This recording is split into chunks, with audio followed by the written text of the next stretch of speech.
আবির্ভাব ক্লাবের পরিচালনায় অনুষ্ঠিত হতে চলেছে 6 দিন ব্যাপী বাসন্তী পুজো। নদিয়ার পলাশীপাড়া উত্তর দাসপাড়া ফুটবল ময়দান সংলগ্ন স্থানে এই পুজো অনুষ্ঠিত হবে। এই উপলক্ষে 6 দিন ব্যাপী চলবে মেলা, সেই সঙ্গে চলবে বিভিন্ন সাংস্কৃতিক অনুষ্ঠান। রবিবার এই পুজোর শুভ সূচনা হবে। এই পুজো শেষ হবে শুক্রবার। পলাশীপাড়ার আবির্ভাব ক্লাবের পরিচালনায় 6 দিন ব্যাপী আমাদের বাসন্তী পূজা আরম্ভ হবে। 14 এপ্রিল থেকে 19 তারিখ পর্যন্ত আমাদের পূজা মেলা চলবে। এবার কততম পুজো? এবার 51তম পূজা আরম্ভ হবে।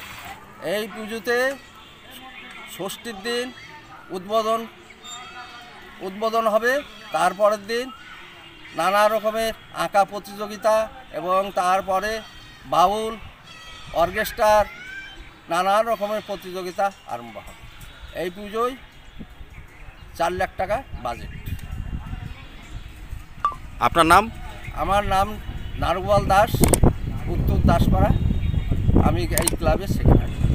যদি এখনও আমাদের খবরের দর্পণ চ্যানেলটি সাবস্ক্রাইব না করে থাকেন তাহলে এখনই সাবস্ক্রাইব করুন, সঙ্গে বেল বাটনটি ক্লিক করুন আর পেয়ে যান সব খবরের দ্রুত ভিডিও আপডেট।